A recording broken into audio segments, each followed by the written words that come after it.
Wait, Chelsea, did you do it? We're live. Yeah, we're live. It's not showing up yet. It's a little lag time.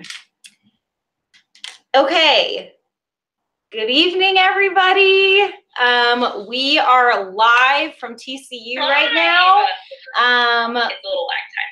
Oh, hold on a second. I'm gonna mute this. Okay, hopefully everybody can still hear me on the YouTube page. Will you unmute that really quickly just to make sure? Yes. Hold on a second. Okay, we should be good. Just sorting out our technical difficulties. We should be good to go. So we are live from TCU. Thank you so much for joining us today. We're so excited to be telling you a little bit more about why we love TCU and just about what it looks like to work here as a hall director. A couple of logistical things first. So when you are looking at the YouTube video in front of you, to the right is a chat function. And so as we go through the Hangout today, please feel free to submit your questions and we will go ahead and get those answered throughout the Hangout. And if we don't answer them throughout the Hangout, there will be time at the end for us to funnel those in. So, just be checking out that live chat feature. Katie just chatted in there, so you know where you can type that out, and we'll get to those along the way. So to get us started, I am going to introduce everybody on the Hangout today. My name is Chelsea. I'm a hall director here at TCU in Milton Daniel Hall, and I will be moderating our conversation today. I've been at TCU for about 2 years now, and I did my graduate work at Clemson University in the Counselor Education and Student Affairs program, and my assistantship was in student leadership and community engagement. My right-hand woman today is Katie. I'll let her go ahead and introduce herself. Hi, y'all. I'm Katie Flynn. I've been at TCU since August 2016. I did my grad work at Baylor University, where I did my assistantship in a globally focused living learning center. And I'm here moderating the chat today. I see everybody putting in where they're watching from. Oh, hi, Megan from Baylor. Wow, that's so fun. It's like embarrassed. I mean. Okay, this is a TCU chat. That's funny. Okay.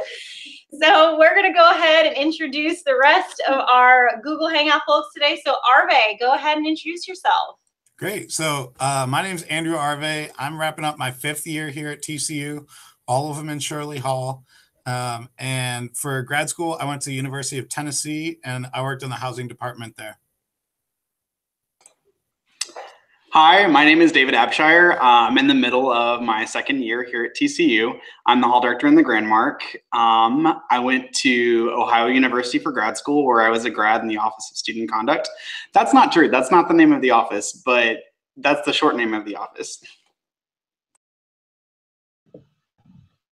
Hi, I'm Imani Wimberly. I am in my 3rd year here at TCU in Moncrief Hall. I went to Syracuse University with an assistantship in housing. Hi, I'm Keely Teeters. I'm in my 4th year here at TCU. I'm in Foster Hall, and I did grad school at TCU, and my assistantship was in fraternity and sorority life.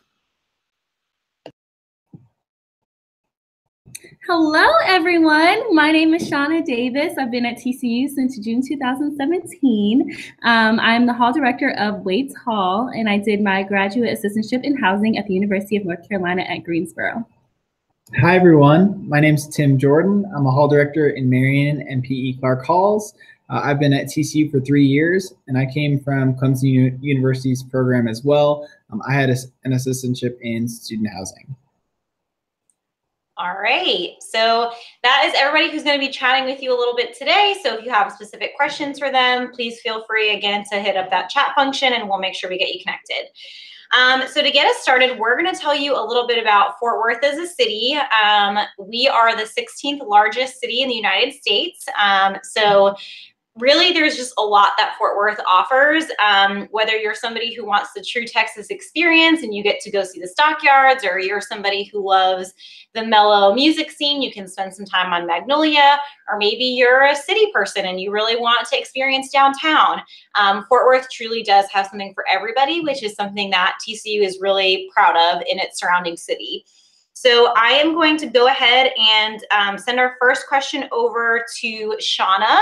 So Shauna, if you will tell us a little bit about what the hardest part of your transition to Fort Worth and TCU was, and how you worked through that. Yes, of course. So I think the hardest part of my transition was being away from my friends and my family. I'm a huge family person. I love my mom so much. I think something that really helped me was really getting to know more about the city. When I first got here, I started doing more outdoors type things and going on Trinity trails and going on bike rides and walks. And I also have extremely supportive coworkers who texted me and wanted to go grab lunch and dinner with me and kind of took me out in the city when I first got here. So I really felt like I was being part of a family in my first few months. Cool. So the transition to any new school can be really hard, but I think it becomes all the more easier, like Shauna sort of mentioned, when you have great colleagues behind you who are sort of instant friends, and when you have a thriving city behind you. So Keely, you have been in Fort Worth for quite some time. So if you want to tell us a little bit about like your favorite parts of Fort Worth and some things that the city has to offer, that would be great. Yeah, Fort Worth for me has obviously been home for about 10 years, but I think some of my favorite parts of Fort Worth is just how quickly it's growing. I think in my 10 years, it's crazy to see all the new things here. And so there's always something new to try. You can always be a tourist in your own town, which is really cool. There are numbers of things that I have never gotten to do. And because things are happening so quickly, whether it's you're wanting to be in the culture and arts district or you're wanting to just grab a good food, there's so much good food, lots of concerts and things like that happening in Fort Worth. And so one of my favorite areas is Magnolia. And it is just a growing area. And so that has just been a cool area to go to. Awesome.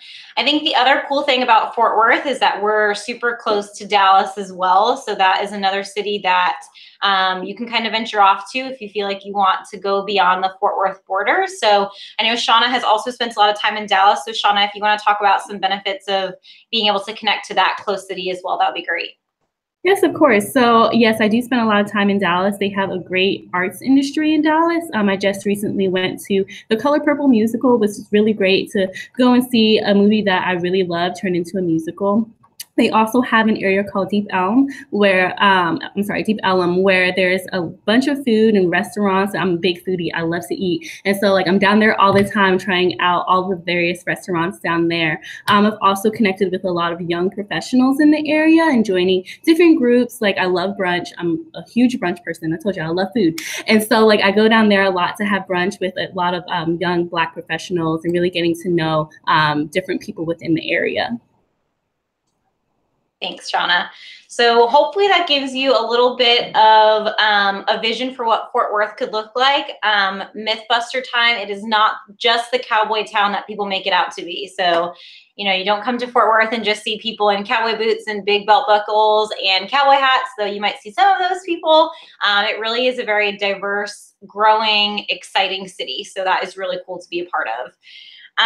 So moving from the big picture to a little bit of the smaller picture, I want to start talking about TCU and what it might look like to work here on campus. So Imani, if you want to start talking a little bit about the demographics of TCU, our student population, and that type of thing, I'm going to send it over to you. Yeah, sure. So when we're talking about TCU, we are talking about a PWI, and some aspects of the world, then we're talking about students that come from affluent backgrounds, but there's also a great mixture of students that are not from affluent neighborhoods. The really unique thing about being here at TCU is that our students are so high achieving.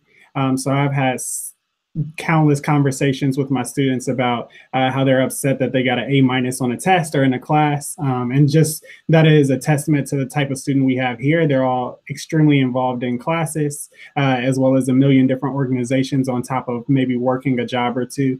And those are just kind of the students that we're having conversations with on the day-to-day and really learning from on the day-to-day. Thank you. So that's a little bit about our student population, what it might look like to work with our students here. The other big part of TCU, of course, is just being an employee here and figuring out what benefits you might have if you work here. So Arve, if you want to talk a little bit about our benefits package. Absolutely, yeah. So I've been around TCU for a little while, so I get pretty familiar with the benefits package. Part of that is like off the bat for all university employees. that, you know, would classify as like 75% or more full-time, which is our hall director staff.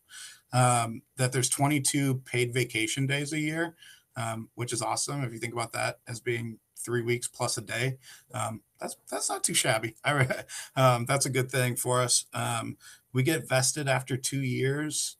What that means is that TCU will contribute 11.5% of our salary to a fund for our retirement. And so it's not like a 401k where you might have to put in a contribution, your employer matches it. Instead, TCU just puts in 11.5% for you without having to do anything after 2 years. So super great package there. There's a lot of good information on the website, just hr.tcu.edu, a really helpful like 5 to 10 minute video to help employees understand what their benefits are. And so for prospective employees, that can help answer a lot of your questions too. Yeah, so lots of other benefits, but those are some of the major highlights that hopefully catch your attention. So now I'm going to shift to sort of a more generalized approach to TCU. So David, if you'll talk a little bit specifically about what you love about TCU in general and working here. So I would have to say, like, really honestly, that my favorite thing about TCU is the students. There's a huge sense of campus pride, and I tell people this all the time, just that our students show up to things. We never have to like really work hard to recruit students to show up because they're enthusiastic and they like to be a part of this community. Everyone is wearing purple all the time. It is not difficult to recruit people for student jobs or to join student organizations, and it makes it really easy for us to interact with them. So we get just a ton of student interaction. Cool. Thanks, David. And then Tim, if you'll talk specifically about what your favorite part of working as a hall director at TCU is. Sure. So working at TCU, there's a lot to love about interacting with our students, interacting with our staff and the buildings. I think for me as a hall director, getting to work among some really accomplished colleagues and in a department that really strives to be the best in the world is something that I feel is really energizing for myself and helps me bring my best to work every day. We're constantly assessing whether we need to try new initiatives. We're always bringing in new challenges for ourselves and new projects and seeing what we can do to make the student experience even better. And challenging each other to be the best professionals that we can be. So just the amount of growth I've seen in myself and others since I've been here, I think we all just lift each other up through the amount of effort and hard work we put into the department and into HRL as a whole. So I'm just so thankful to be here, and that's definitely one thing that I would highlight to you all as potential hall directors someday, is that it's an amazing department full of some great colleagues. Awesome, thank you. So as you all can probably tell from our responses, we are a very, very student-centered university. We care a whole ton about our students. We build very intentional relationships with them. And, you know, even with employees, we're very intentional about the relationships that we build with our colleagues, with our supervisors across the division. And so I think that really speaks to Fort Worth as a city and to TCU campus in general. As an institution, we did assessment recently, and one of the questions that we asked is, what's the first thing that comes to your mind when you hear TCU? And two of the most common answers were football and friendliness. And so that sort of speaks to the TCU culture and what it's like to walk around campus here and to be an employee here. So I think that's super cool. We did get a couple of questions on our chat, and so I'm going to go ahead and direct those and funnel those in just because they sort of relate to our benefits and also just life here in Fort Worth and at TCU. So the first question that I'm going to ask is, how do practitioners or people who work here at TCU engage in LGBTQ+ life in and around TCU? So if one of our panelists wants to go ahead and answer that question, that would be fantastic. Hi, my name is David again, and I'll answer that question. So here at TCU, this is actually a really exciting area of growth. It's the university's goal within 1 to 2 years to have an LGBT services office so that we have a full-time professional supporting the student community. It's been a slowly but quickly, not slowly, but like steadily growing area. For me, I am signing up really soon to become a Safe Zone facilitator. So we're able to do that. There's a student organization. Last year, there was a Pride March that I got to take place on campus. We have a drag show on Monday night that is a fundraiser for one of the local LGBT organizations. And in the community, there's a few different places to go. A lot happens in Dallas, which is really just like 35 minutes down the road. Here in Fort Worth, a good bit happens too. There's a Fort Worth Pride that's pretty exciting. It's very family friendly, very good experience. So like there's a steadily growing number of opportunities, particularly on campus, to get plugged into. Thanks, David. That was a question from Tyler. So Tyler, thank you for sending that question in real time. It's a very good question. Okay, and then we got another question from Tyra. So Tyra wants to know what professional development funds and opportunities look like. So Arve, if you want to go ahead and maybe tackle that question as part of our benefits package. Yeah, so in terms of professional development funds, this year our department was able to offer us $1,750 per hall director for the year. And so that money is generally used for conferences. And those are conferences that you might talk with your supervisor about, say, hey, I think this is a good place for me. And then you can use that money for travel, for hotels, for food, whatever you need in order to do that. Besides that, there's a lot of opportunities around campus to engage in professional development. So I think it was, I don't know if it was here, it might have been where somebody said, your best professional development is going to be you doing your job well. And there's a lot of opportunities for hall directors to get engaged with different aspects of the department, different internships around campus. If they're doing well in their community, which is kind of like their home base, then we've done some opportunities for hall directors where they can go to other offices and spend some office time there, getting to learn about the things that they do as well. Because we know that being a hall director for forever is probably not everybody's path. And so trying to set folks up for success is something that TCU takes really seriously. I hope that answered the question. Yes, I think you did. Hopefully Tyra agrees. She can let us know in the comments. All right, great questions. Please do keep those coming. We are super excited to start funneling them in, so we appreciate your questions. So we are going to talk now a little bit about what it looks like to work at TCU in the broader sense of working within the Student Affairs Division. So Housing and Residence Life is a department within the Student Affairs Division, which reports directly to the Vice Chancellor for Student Affairs.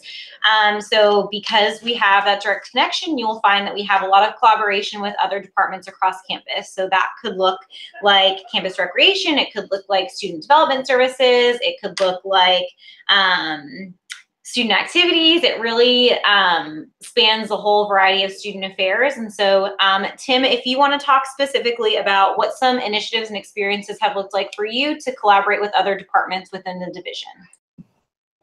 Absolutely. This is kind of a loaded question because there are just so many collaborations that occur over the course of a year. So it's hard to pinpoint just a few, but I think one of our flagship collaborations is Frog Camp.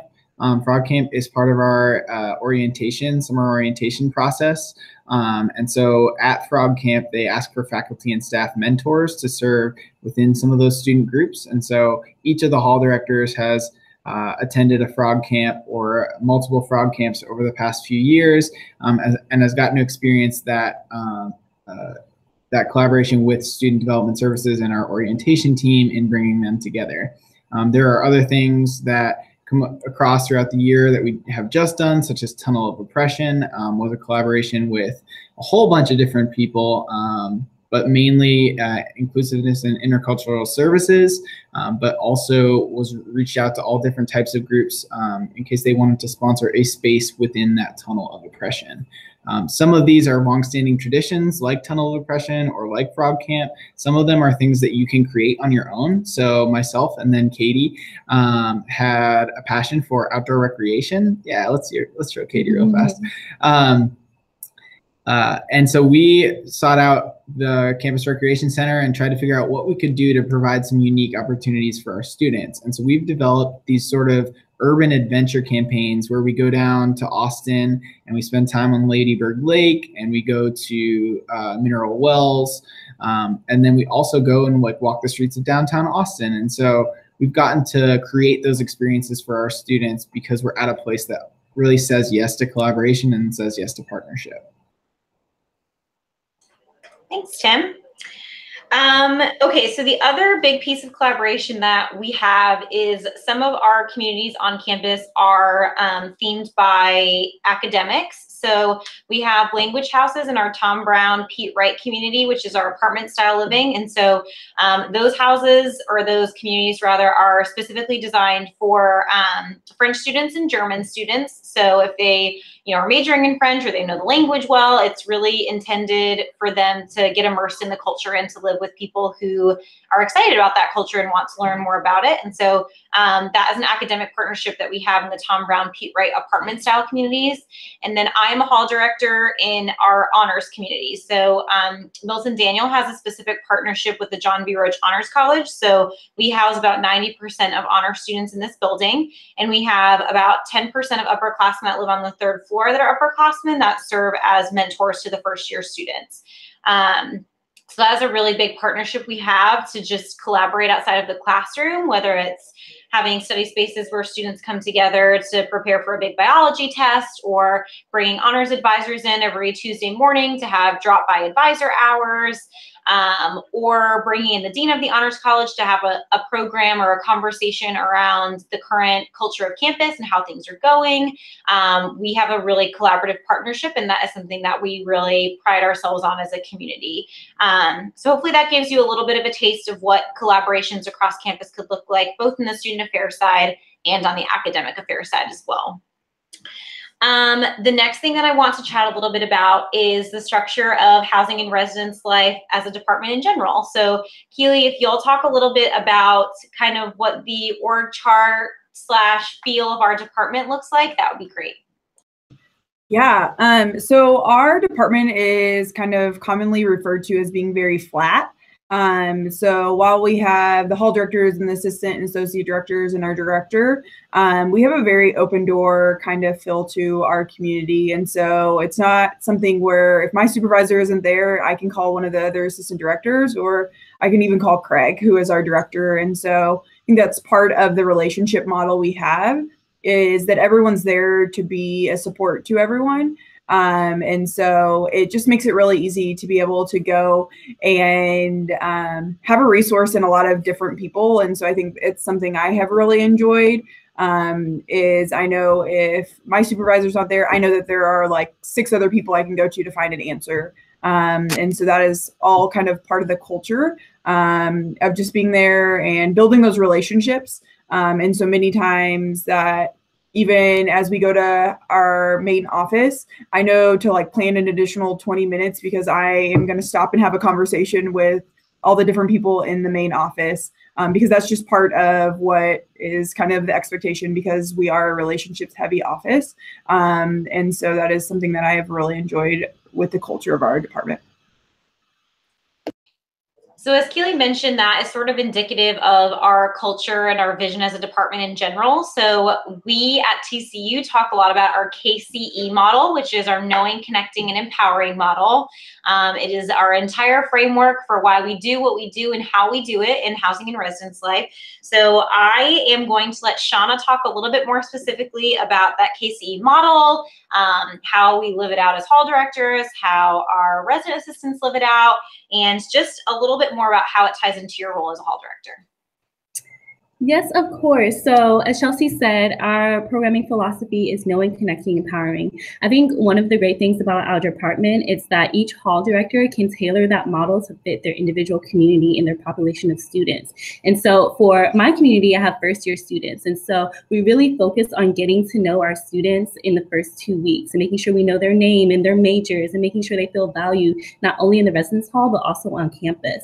And then really getting them connected to the university and finding that sense of belonging. So whether that's in clubs or organizations within the residence hall and our hall crew, or being our desk assistants, and really making sure that they find their place in their core friend groups. And then we go on to empowering them and really making sure that once they find those groups and getting into those leadership positions, so whether that's helping them apply to a frog camp, or helping them apply to be an RA, or be in other leadership positions in the campus, it's really great to see how this model really builds that relationships with our students. And so our RAs have different programming models within our halls. In my hall specifically, I really challenge my RAs to take their students out to external events on campus. And so we just had Tunnel of Oppression. So telling my RAs, hey, why don't you take your students here, and really expose them to different programs within campus and supporting different initiatives. Our RAs also have a KCE hour where they'll sit at the desk and they'll be able to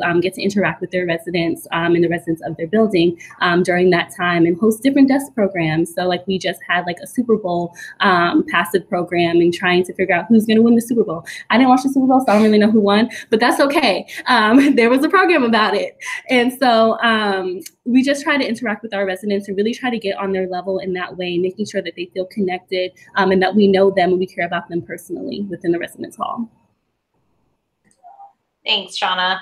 So I think one of the ways that we live out KCE in our day-to-day and our hall director job has a lot to do with the fact that we're very involved in our large-scale processes across the department, because we are so student-focused and student-centered, and we just want to make sure that we have that personal interaction with people through all of our processes. So what exactly does that mean? That means that we all get to sit on a variety of committees within housing and residence life. So we have 6 staple committees within housing and residence life. So we have our KCE committee, so they specifically work with KCE initiatives.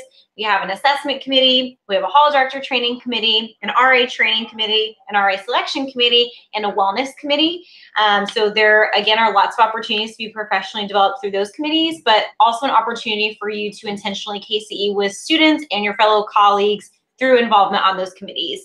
So I am going to throw this over to Imani now for him to talk a little bit about his specific experiences on committees and what those opportunities have provided for him.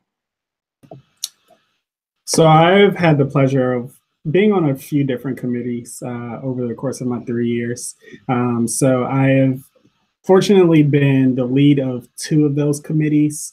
So I've led RA selection with this one here, and I've also led inclusiveness in my time, but served on several other committees. And the really helpful and like extremely great thing about being on committees is that we do the work that at a lot of institutions assistant directors do. So like I said, Keely and I are the people that are really running the RA and desk assistant selection programs oftentimes.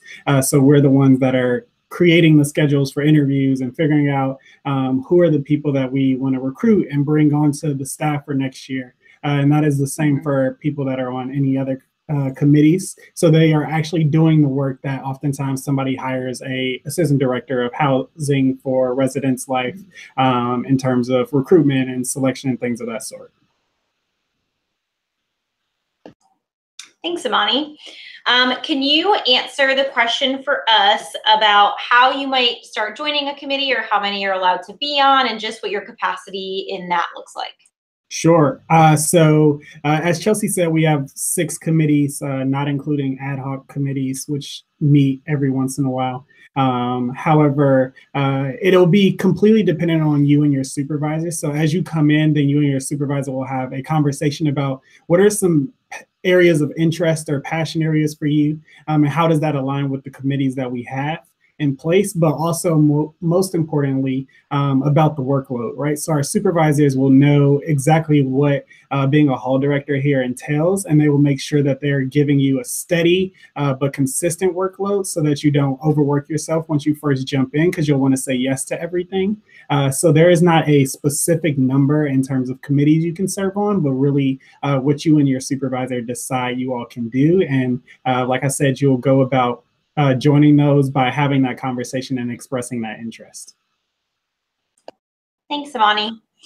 Okay, so we've talked a lot about big picture vision and big picture TCU community, big picture Fort Worth community. And so we're going to really hone it in for you now about the hall director role specifically and what our responsibilities sort of look like in the day-to-day.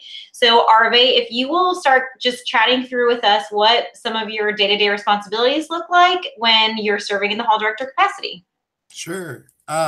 Yeah, what I think about the hall director as being like the leader of your community, I mean, that's everything from like setting the tone for your staff and like helping them frame what that looks like in their position, to getting to know residents and setting the tone for them. But you're selecting your staff, you're making staff meeting agendas, you're at the front desk hanging out with people. Like those are all parts of the job that we do. Because like I said earlier, like your building is your home base. So for our supervisors, like that's always the most important thing is like, hey, are you taking care of your students? Like, hey, you might have some conduct meetings or you might have some, students that are interested in applying for XYZ and they want to meet with you to talk about that opportunity, or they might want to get involved in hall crew. So those are all things that our students want to do. And it's our job to really have a finger on the beat of what's going on inside our community, so that we can meet the needs there because we're the experts. I know for me, like when I was transferring in from grad school, being like the person in my community was a totally new thing for me.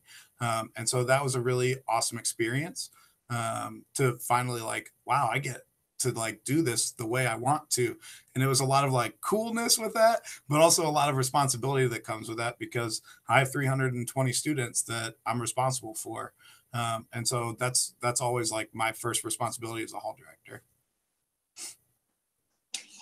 Awesome. So the other thing that we are very grateful to have in our department here is autonomy. So we very much are trained very thoroughly on how to be a hall director.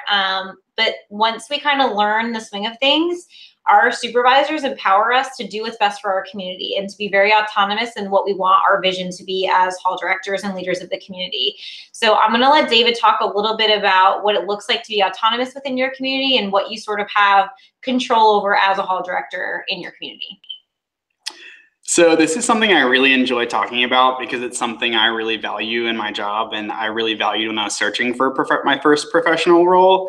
Like Chelsea said, there's an insane amount of trust that our department has in us. They invest a lot in our training and a lot of care. And really the moment that like you become comfortable and confident and your supervisor feels like you're doing a great job, they slowly add things onto your plate and give you a lot of freedom in those areas. So with my own community, I was able to develop a new programming model. So we were able to try something new out. We were able to establish new traditions, new big events, and get a lot of support in those areas. And I want to be really clear when I say that whenever we get a lot of autonomy, we also get like doubly the amount of support.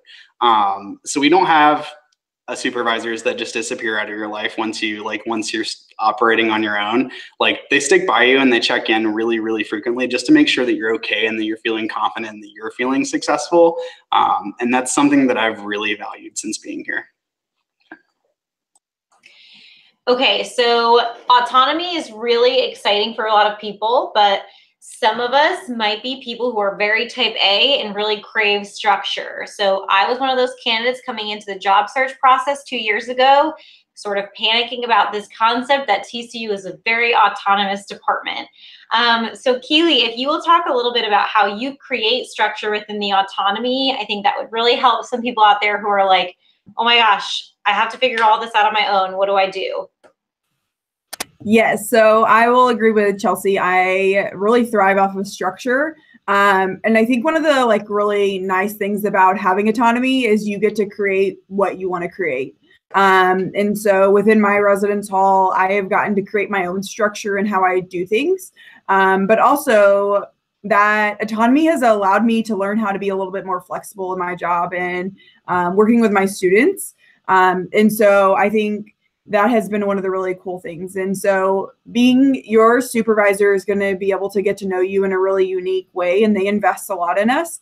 And so I've had a lot of opportunities where I've gotten to take that structure and specifically use it on specific committees where, whether it be staff selection, we use a lot of structure within that to be successful in that. And so I've gotten to really take that passion that I have of being able to do the administrative and really grow in that, or summer camps and conferences and getting to establish new protocols and things. And so the structure piece is something that you can easily make work. If you need that structure, you get to build it. So the autonomy is about doing what you need to do for yourself and how do you make your community successful. And so the structure is really easy to kind of tie in there within your day. Cool. So we have a couple of questions from our live chat. So this is a really good time to add those in. So we got a great question from Kevin about the value and importance of having assistant hall directors and how we actively support their growth and development.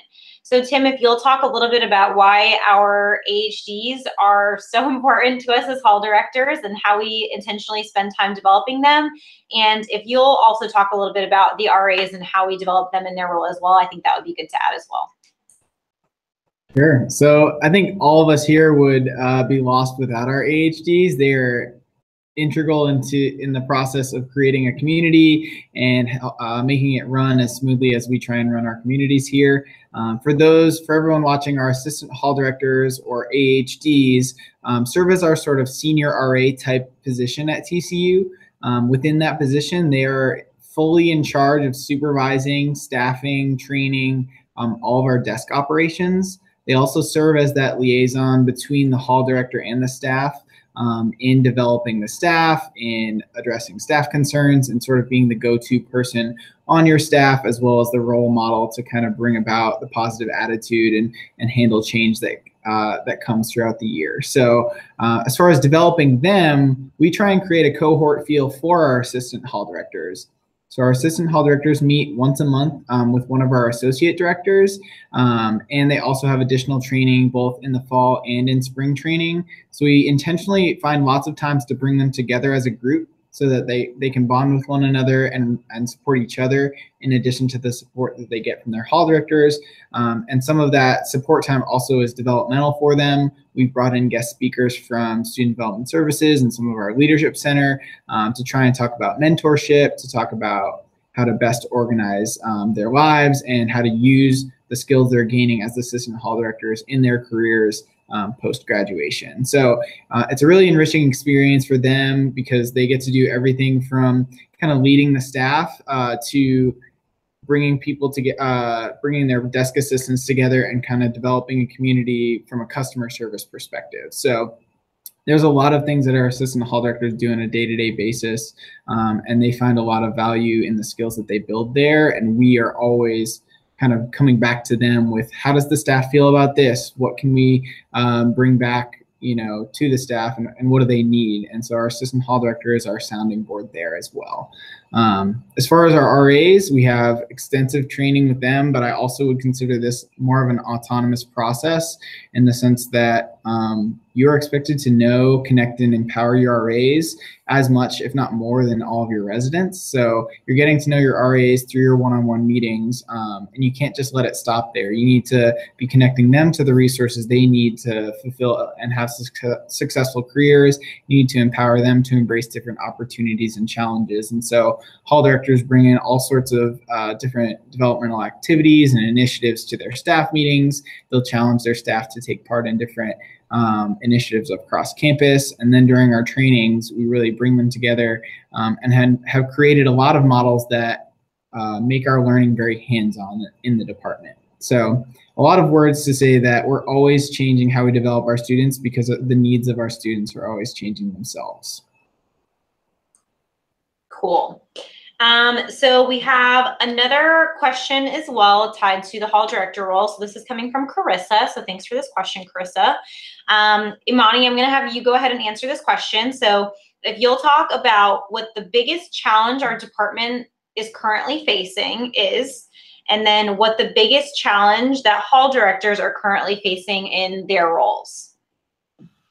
All right. So I'm going to start with hall director. I would say that for the hall director position, as you all have heard a ton of times in this little bit over 40 minutes or so, we are extremely relationship focused. So we care about our residents, we build relationships with them. And while most of the time that is a really great thing, sometimes it can be a bit of a challenge to us in our role. When we're talking about maybe implementing systems that might be a little bit easier one way, we have to maybe create it in a different way to consider our students and where they might be at in that time period. I'll also say sometimes because we go so far for our students, then it is difficult for us to tell them no a little bit. So I think those are a couple different ways in which it could be a little difficult in the role. Granted, I will say, albeit it is a relatively small thing when you're talking about, I know everybody that lives in my building and I have a relationship with them. When we are talking about the department as a whole, then it is kind of, sometimes it is somewhat difficult to get a complete buy-in, right? When you have 13 different hall directors and we have so much autonomy, sometimes it can be difficult for something to come down and say, hey, we want something to run this way. When we're so used to being like, all right, you've given me the end goal, but I get to that end goal in any way that seems fit for me. So sometimes when that structure does come, then it can be a little bit more difficult for people to really buy into that. But ultimately, we're all professionals, so we make sure that we do that, and we do a really great job. But sometimes it can be a little bit of a challenge. Thanks, Imani. Speaking of challenges and the difficult parts of our job, the next thing that we're going to talk about is crisis response. So I don't have the best duty luck, and that's why I view it as a challenge. Not even a challenge, but just the harder part of my job. I'm on call right now, and that phone hasn't rung since I have been on this call. So that's good for me so far. But we're going to talk a little bit about what our relationship model looks like when we're responding to crisis, and what our responsibility looks like as a hall director when we are on call. Imani, I know you just spoke a little bit, so if you and Keely maybe want to tag team a little bit about crisis response. For starters, just about the overall structure. So how often am I on call? What am I doing when I'm on call? What types of calls am I responding to? That type of thing would be really helpful to set the context. Because we are really relational, we are obviously always there for our students in different situations. So we are on call about 3 weeks a semester, and that can be broken up in different ways. Some people take it a week at a time. Some people take it either weekend or weekdays at a time. So you get to do what works best for you. And that's where that autonomy piece comes into play. And so when you're on duty, you do have the phone for 24 hours a day for the time period you're on, but you're on with another hall director in fraternity and sorority life and another hall director in HRL. So there are 3 people that are there to support you.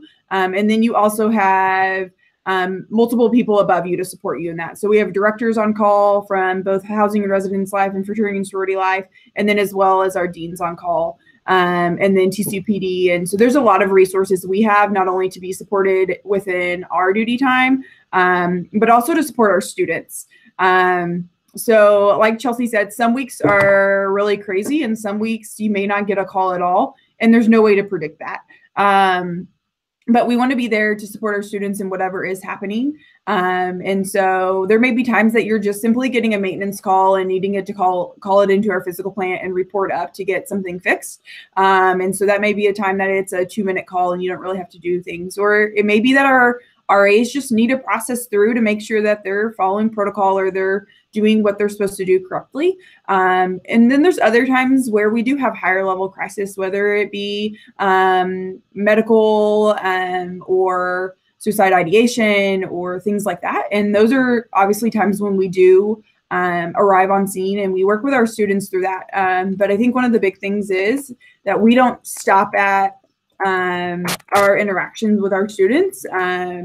You'll hear our hall directors talk about, like, 2 weeks ago, I went with a student to the hospital, and she and I have been in contact for the last 2 weeks, just making sure that she's doing better now, that walking through what each of her meetings with different campus partners look like and things like that to make sure she's doing okay. And so that follow-up is a big piece of our KCE. Even though I haven't been on duty for a week and a half, I'm still working with that student who doesn't live in my community to make sure that she is in a really good place. And so that KCE piece doesn't stop. And so it's such a big thing for us to make sure that we're there and supporting our students through these really good times and really bad times sometimes. And you're having a lot of support from both your peers and your everyone above you, which is really helpful. Yep, what she said. Thanks, Imani.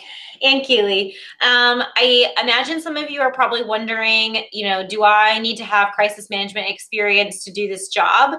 The answer is no. So we will train you entirely to do this job. Katie's answering a duty call for me. Our good friend Kevin said, don't jinx it, Chelsea. And I did. So she's helping me out, not just for this, but for duty also. She's a rock star. So no, you don't need crisis response experience. We will teach you everything that you need to know. If you can build relationships, if you care about people, you can do crisis management in this job. So rest assured in that. I imagine the other thing that some of you are thinking is, how do I make sure to self-care when I'm on call? Because it can be stressful and maybe you're spending some long nights at the hospital. So David, I'm going to ask you this question because I feel like you're the king of really quality self-care. How do you make sure to take some time for yourself after a really crazy duty weekend or just even a crazy work day? So I'm going to answer this question in two ways. I'm going to talk about self-care when you're on call and also self-care after the fact. So I have developed a new philosophy of being on call. So over the weekend, whenever I'm on call, we try not to go too far away from TCU. So I pretty much decide that being on call is like a staycation where basically I need to lay on the couch and watch Netflix and eat ice cream all day. So I'm basically on vacation all day until I get that random duty call. So that's okay, I earned it. But I'd say after the fact, it's really just scheduling time for yourself. You have to be really intentional about it. If you need to eat some ice cream, eat some ice cream. I go on walks. I like to go shopping. TJ Maxx is like a place that I frequent normally after I'm on duty. But it is really about whatever works for you. I started reading recently. I don't know. I feel like we get a lot of support in our department. So whenever I need help, I just ask for it. But yeah, the self-care journey is all up to you. Just making sure that you do it. And Arve brought up a really good point too, as we were just chatting here. It's also really important to ask for help of your peers. So maybe you had a really busy duty night and, you were up until late. And so you maybe need someone to help you out with something that is on your calendar the next morning. We have an incredibly supportive group of hall directors here. They're always willing to support you and help you if you need something. And honestly, Katie just sent as a prime example of that. She took a call for me because I wasn't able to do it in that moment. Was everything okay? Yeah, everything's fine. Okay. What was it? It was just an RA who needed to get into the housing office because they needed to pick up a package. So Shauna or Tim or Keely or Imani, please check your phone. There's a good hands-on experience for you of what a call could look like while you're here. Thanks, Katie. So yeah, that's a little bit about our crisis response protocol in a nutshell.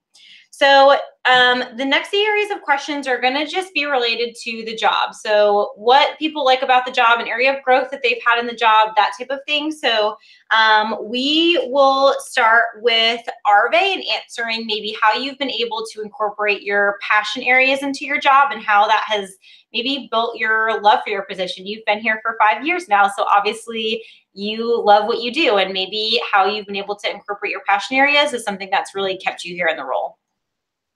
Yeah, absolutely. So for me, there's a couple things that I really enjoy. One of those is getting to frame things for my staff and for my students. So I've worked in a first-year community for 5 years, and so it's a very high contact area. And one of the things that I get to do is get to frame their TCU experience for them.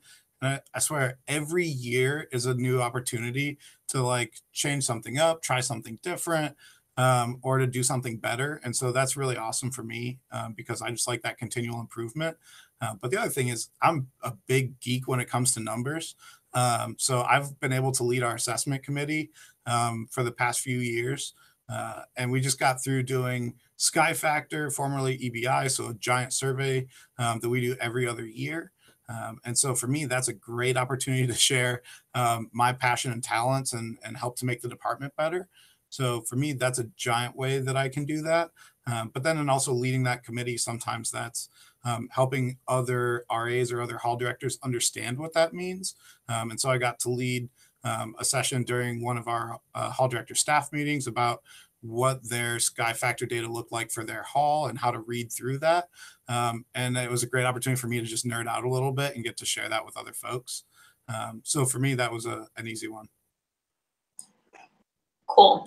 So for every opportunity that we have to do something that we love, there might be challenges or things that we struggle with in the job too.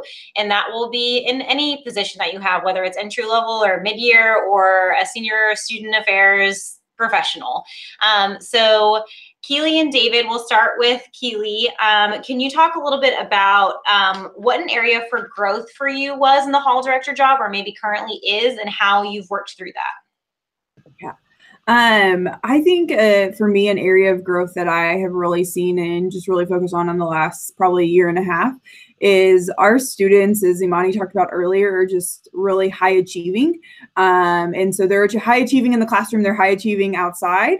But sometimes when we push them really high, they push back a lot. And I think that has been something that I have really got to focus on and learn what fits best for my staff, and where are areas that I can be a little bit more flexible, or where are areas that I can meet them more of a halfway point, and just be more effective in my job. I think this has really challenged me to grow a lot professionally, and something that I really have appreciated. I think just as much as we get to pour into our students, they pour so much into us in that piece of it. But I think even beyond our students, an area that I have gotten to grow in this year or in the last couple of years, is I know that I really love the structures we talked about, but being a lead for our staff selection, even though administrative is something I enjoy,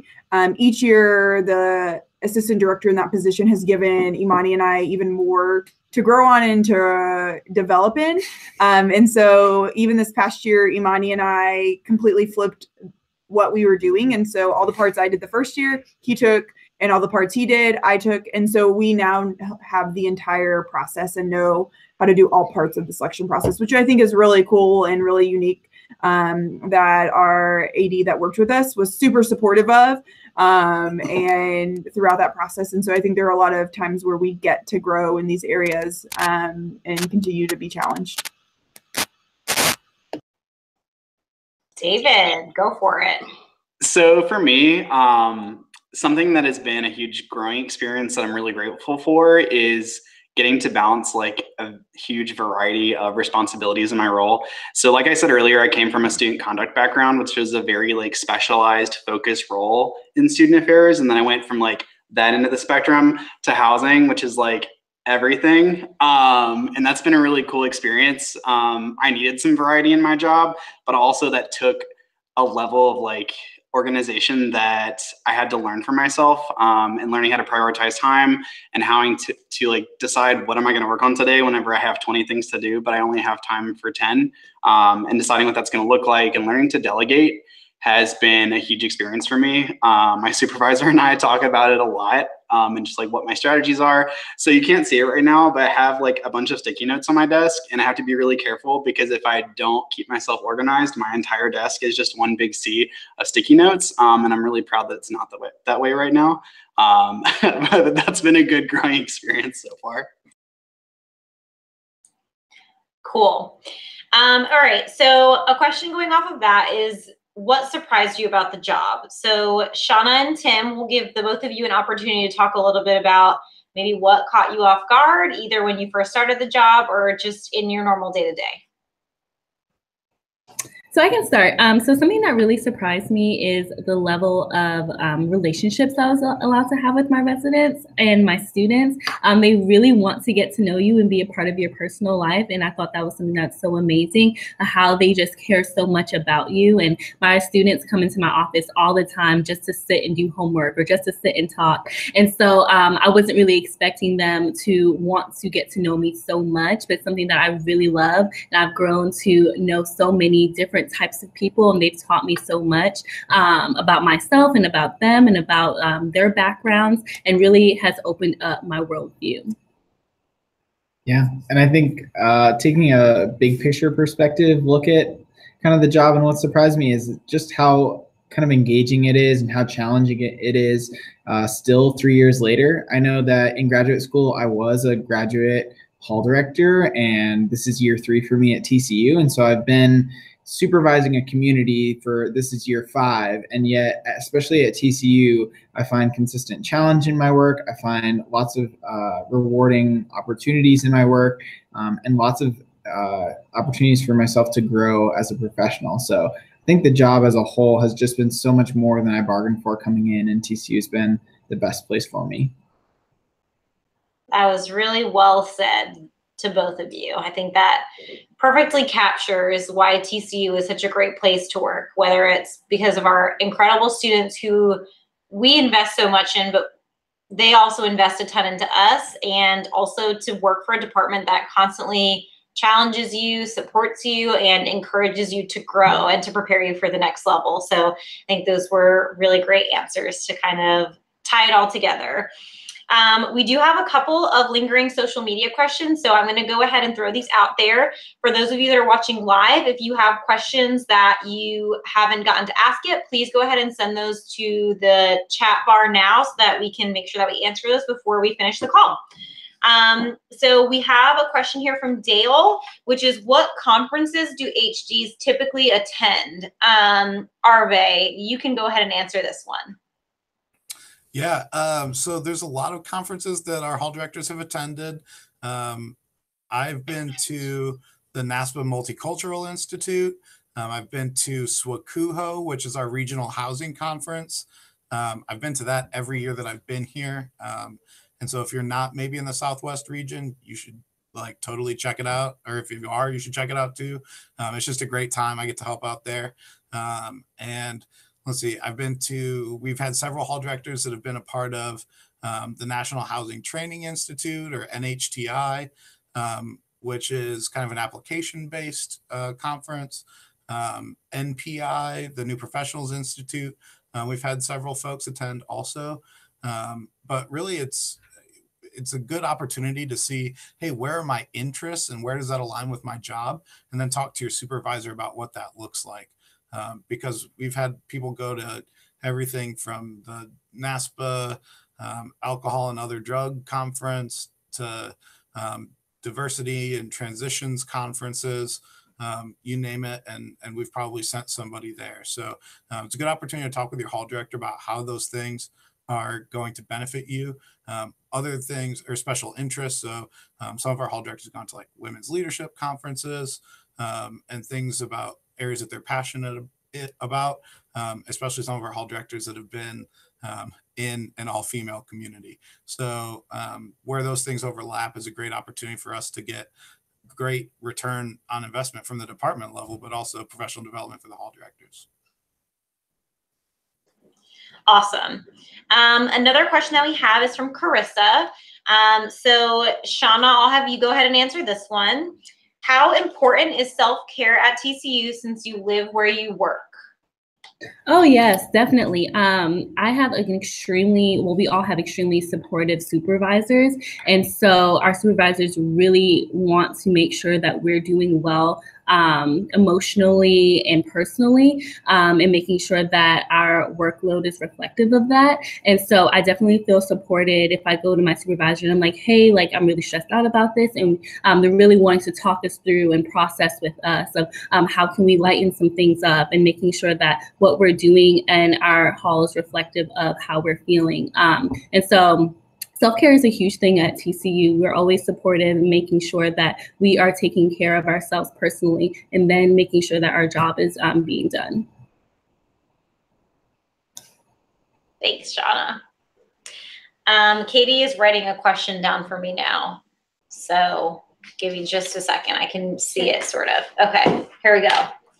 Okay, it says, as a university with a Christian affiliation, how would you characterize the campus climate for LGBTQ individuals?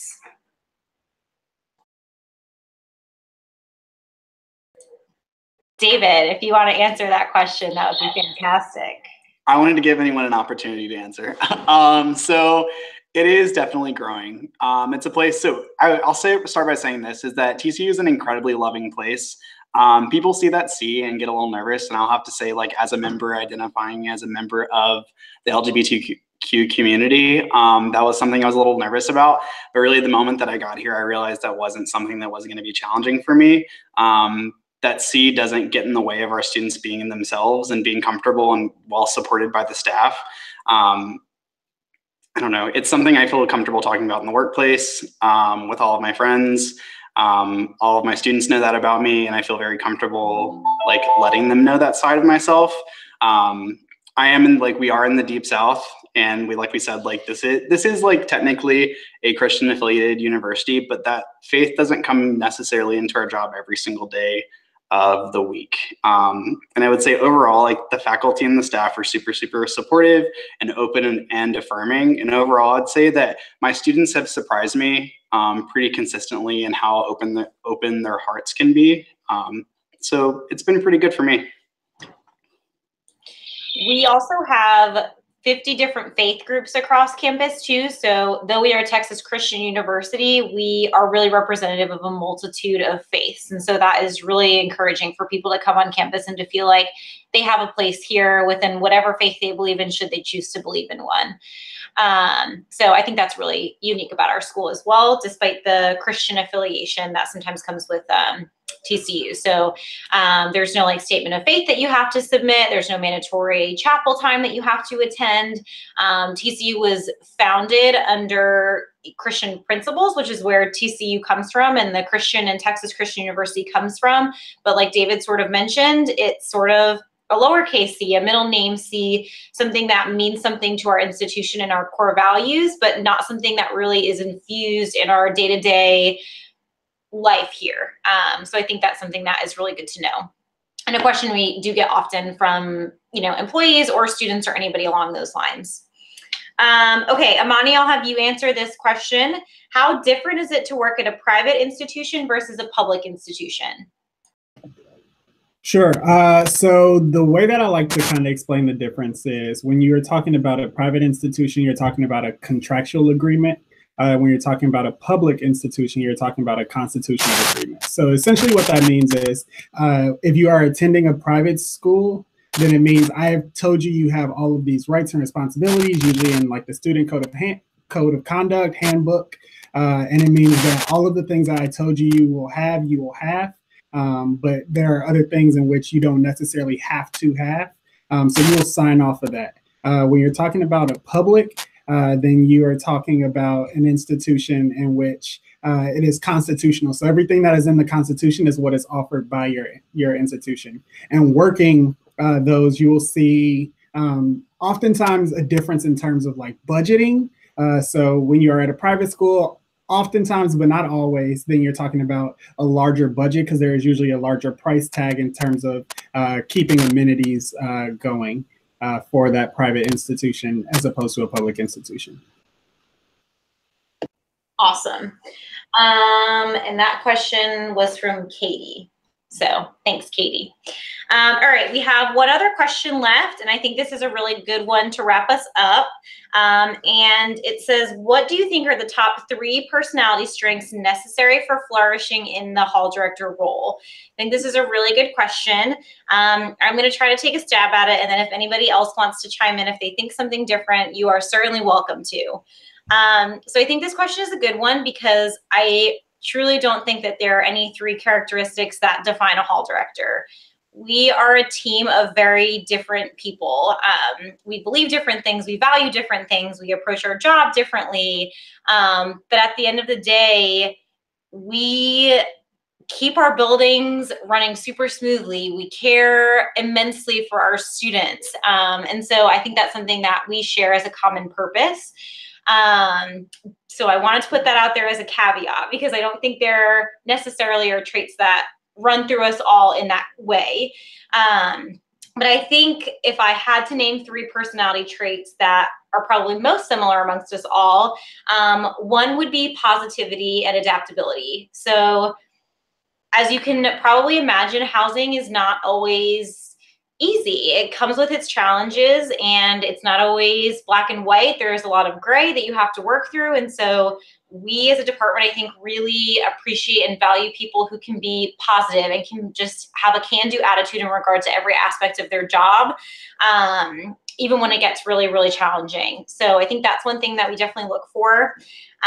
Initiative, I would say, is something that we look for a lot with our hall directors and self-starters. So we've talked a lot today about autonomy and how, you know, we have the ability to create communities that we think are strong and flourishing. And so it really takes an initiative person and a doer to really flourish in the role. So people who can see a gap and fill it without hesitation, I would say, is something that we look for in our hall directors.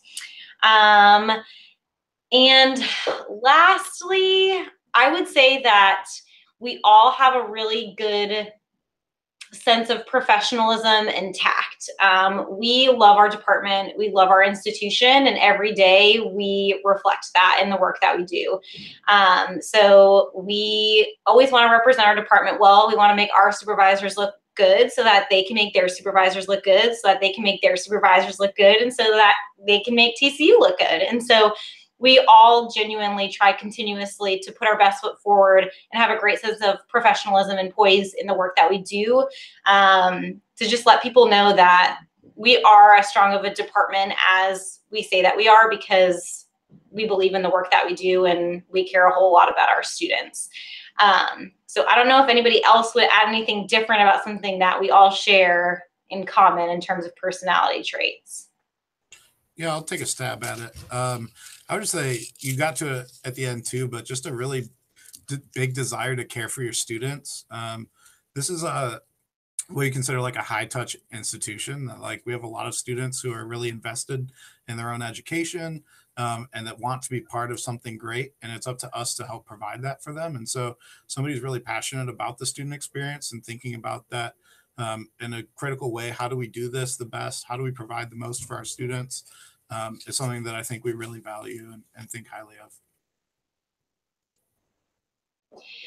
Awesome. So those were all the questions that we had for our Google Hangout today. So I just want to touch base really quickly about the search process moving forward for TCU. So of course, as you know, we will be at the placement exchange. So we will continue to set up interview times and that type of thing right up until the placement exchange. And then hopefully a lot of you who are viewing today we'll get to meet at TPE, which is really exciting. And then after the placement exchange, we'll come back to campus and we will extend on-campus interviews shortly thereafter. And so we'll continue to be in touch about that. We are a very transparent department. And so if you have questions about your candidacy or where you stand in our process, Rachel Hopper is the person that you will want to reach out to. She's the one who has been scheduling all of our interviews, so you should have her email address. If not, you can search her on our website and she will be sure to help you out. But yeah, we're definitely willing to be transparent. So please, any questions that you might have, send those our way. And we just really look forward to meeting you and getting to know you. And Katie Flynn says that you should also follow us on Instagram. We are TCU_TPE. This is also a really good place for you to just stay in touch with us leading up to TPE. We're going to post some good snapshots of our hall directors and the work that we do and our resident assistants and why they love TCU. And we post to our story often as well. This is it. There it is. Look at that aesthetic. It's good stuff. So yes, please do follow us, email us. Please let us know how we can support you in this. We're so excited to meet you. And we, I think, just genuinely want to wish you the very best of luck in your job search process, whether you end up here with us at TCU or you end up at another institution. At the end of the day, we are all student affairs professionals in a field, and we encourage you and support you and cannot wait to be your colleague in the near future. So thank you so much for joining us tonight.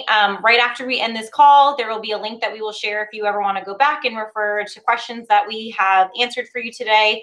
So please feel free to bookmark that and look back on it if you have any questions.